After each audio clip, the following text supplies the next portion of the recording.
A guys welcome back to my channel. ఈరోజు మనం rainy సీజన్లో వింటర్లో మన బాడీని వామ్గా ఉంచుకోవడానికి ఒక హోమ్ రెమెడీస్ చెప్తాను. దీనికి కావలసినవి ముందుగా తులసి ఆకులను తీసుకోవాలి. తర్వాత బ్లాక్ పెప్పర్ అంటే నల్ల మిరియాలు కొన్ని తీసుకోవాలి. ఈ నల్ల మిరియాలు ఏంటంటే బాడీలో హీట్ జనరేట్ చేస్తుంది. తులసి ఆకులను తీసుకున్నాం కదా, వాటిని ముందుగా క్లీన్ చేసి పెట్టుకోవాలి. దానితో పాటు కొంచెం అల్లం లేదా సొంటి ఏదైనా పర్లేదు, అది కొంచెం తీసుకోవాలి. తర్వాత బెల్లం తీసుకోవాలి. మనకు కావలసినవి 4 ఇంగ్రీడియంట్స్: బెల్లము, తులసి ఆకులు, అల్లము, నల్ల మిరియాలు. ఒక గిన్నె తీసుకొని దానిలో కొన్ని వాటర్ పోసుకొని స్టవ్ ఆన్ చేసుకోవాలండి. తర్వాత దీంట్లో ముందుగా తీసుకున్న తులసి ఆకులను తీసుకొని కొంచెం చిన్న ముక్కలుగా చేసి వేసుకోవాలి.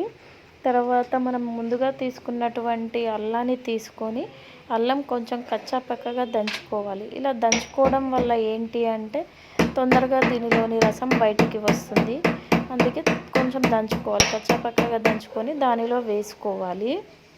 వేసుకున్న తర్వాత అదేవిధంగా కొన్ని మిరియాలు తీసుకున్నాం కదా, మిరియాలను కూడా కచ్చా పక్కగా దంచుకోవాలి. దంచుకొని నల్ల మిరియాల కొంచెం పౌడర్ లాగా అయ్యాక దానిలో వేసుకోవాలి.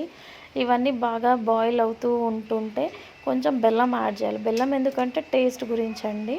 బెల్లం వద్దు అనుకుంటే తర్వాత హనీ యాడ్ చేసుకోవచ్చు. ఈ విధంగా బాయిల్ అయిన తర్వాత టీ స్ట్రైనర్తో వడకట్టుకోవాలి. ఇలా వడకట్టుకోవడం వల్ల పిల్లలు తాగేటప్పుడు మిరియాలు అలాంటివి ఏవి నోటికి తగలకుండా ఉంటుంది. దీనివల్ల గొంతు నొప్పి, సర్ది, జలుబు లాంటివన్నీ తగ్గుతాయి.